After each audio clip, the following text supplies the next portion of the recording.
एक बार मैं सुना देता हूं कल्याण बनर्जी जो कि टीएमसी के सांसद हैं, उन्होंने क्या कहा है सदन ना चलने देने को लेकर। आपको सुनना चाहिए, सुनिए क्या कह रहे हैं कल्याण बनर्जी। 15 मिनट चलाएगा, आधा घंटा चलाएगा तो आधा घंटा, 45 मिनट चलाएगा तो चलाएगा। उसके बाद बीजेपी समझता है तो आधा घंटा चलाएगा, 45 मिनट चलाएगा, चलता है। ये कोई तरीका होता है? सोच लीजिए, हाउस करेंगे ना नहीं करेंगे। कांग्रेस और बीजेपी सोच के आइए, हाउस करेंगे कि नहीं करेंगे। बताइए सुखदेव जी, जब आप चाहेंगे तो आधा घंटा चलेगा, जब बीजेपी चाहेगी तो आधा पौन घंटा चलेगा।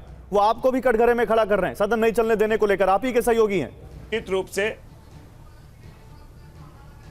सबसे बड़ी बात यह है कि जो भी माननीय सदस्य हैं उनकी अपने विचार हैं, लेकिन आज भी हम अपने मुद्दों पे कायम आपके सहयोगी हैं, पहले भी थे। टीएमसी और समाजवादी पार्टी इंडिया ब्लॉक में आपकी सबसे बड़ी सहयोगी है, अपना के रही है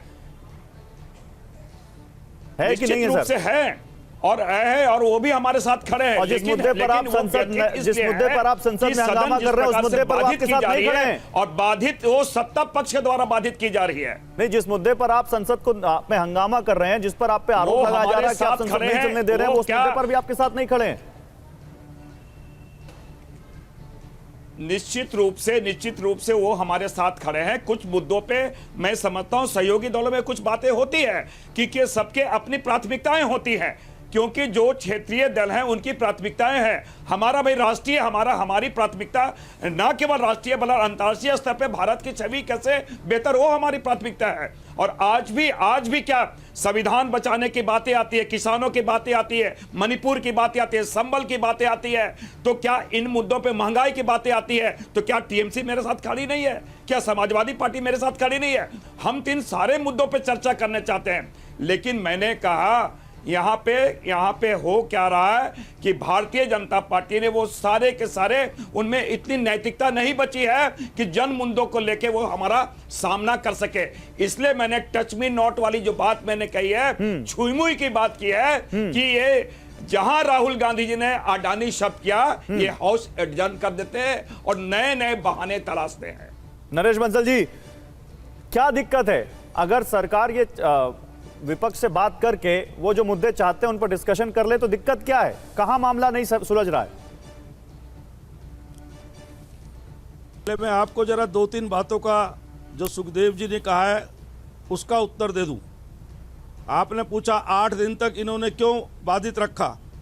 मैं आपसे बताना चाहता हूं कि 267 में अडानी मुद्दे पर जब पहले दिन चेयरमैन की रूलिंग आ गई, 8 दिन तक रिपीटेडली उसी विषय पर 267 का नोटिस देना, ये संसद को चलाने का तरीका है? नहीं, ये अगर आपने बड़ा आरोप लगाया, ये आपने बड़ा आरोप लगाया। मैं आ रहा हूं, 2 मिनट दीजिए मुझे, मैं आपके पास आ रहा हूं। रूलिंग हमारे साथ एक बार फिर से अवधेश प्रसाद जी जुड़ चुके हैं, एक बार उनसे रिएक्शन पूरी बात कहने दीजिए जरा। पूरी बात कहने का मौका दूंगा नरेश जी, इसके बाद आपको पूरी बात कहने का मौका दूंगा। मैं आपसे आज्ञा लेकर, आप ही की परमिशन लेकर 2 मिनट दीजिए, मैं आ रहा हूं आपके पास। अवधेश प्रसाद जी हमारे साथ है, समाजवादी पार्टी के सांसद हैं। अवधेश जी, आवाज आ रही है अब? हाँ, पूरी तरह से। हाँ अवधेश जी, क्या जरूरी है? अदानी, सोरोस, संभल, या फिर किसानों की बात, अग्निवीर की बात, युवाओं की नौकरी की बात? क्या आपको लगता नहीं कि संसद के जो 12 दिन धुल गए इसमें बहुत कुछ हो सकता था? देखिए, ऐसा है कि 25 नवंबर से सत्र आहूत हुआ है शीतकालीन। आज हम आपसे बात कर रहे हैं, आज 11 दिसंबर है, और ये जो लोकतंत्र का मंदिर है, बहुत बड़ा मंदिर है। इस मंदिर में देश के विभिन्न संसदीय क्षेत्रों से जनता ने अपने नुमाइंदे चुनकर भेजा है। हमको भी भेजा है। देवतुल्य मतदाताओं ने फैजाबाद लोकसभा से, मर्यादा पुरुषोत्तम राम की धरती से, तो बड़ी बड़ी उम्मीदें होती हैं। आज देश के सामने बड़ी बड़ी समस्याएं हैं। आज देश के सामने महंगाई है, आज देश के सामने बेरोजगारी है। आज हमारे देश का नौजवान पढ़ लिख कर बड़ी बड़ी डिग्रियां लेकर के आज बेरोजगार है। अपनी डिगरियों को जलाने की सोचता है, और कभी कभी तो ऐसा सुनने में आता है आत्महत्या करने पे सोचता है। ये हमारे देश की दौलत है। किसी देश की दौलत सोना चांदी हीरा जवाहरात नहीं हुआ करता है, देश की दौलत वहाँ का युवा और अवधेश इंसान जी, हुआ आप करता लोग है। इस दौलत के लिए क्या लेकिन कर रहे हैं? आज संसद में आज कहाँ इस बात कर पर रहे हमें हैं? आप चिंता लोग तो करना है। संसद में ना पक्ष ना विपक्ष, संसद चल ही नहीं रही है। let me say whatever I am going to say। तो ये महंगाई का सवाल है और ये बेरोजगारी का सवाल है, बाबा साहब भीमराव अंबेडकर के संविधान को बचाने का सवाल है। आज जो संविधान की जो प्रिम्बिल है जिसमें है be the people of India, और उसमें तमाम धर्मनिरपेक्षता और समाजवाद, और इस बात को 26 नवंबर को अडॉप्ट किया गया है 49 में।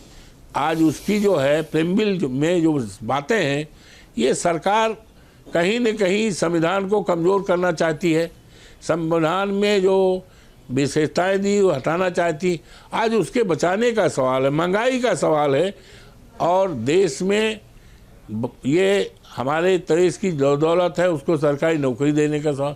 सर, आज मैं अवधेश जी, हमारे आपसे यही सेना पूछ रहा हूं। का- अवधेश जी, मेरा सवाल सुन लीजिए, मुझे लगता है सवाल पर रहेंगे तो ज्यादा अच्छे से क्लैरिटी आएगी।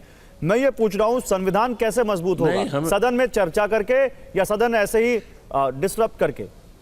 लोगों को नौकरी कैसे मिलेगी, लोगों के हितों की बात संविधान कैसे में होगी? सदन में चर्चा करके ऐसा है, या ऐसे ही yes, संसद yes। को भंग करके? ऐसा है, संसद को चलाने की जिम्मेदारी सत्ता की है और विपक्ष की है, दोनों की है।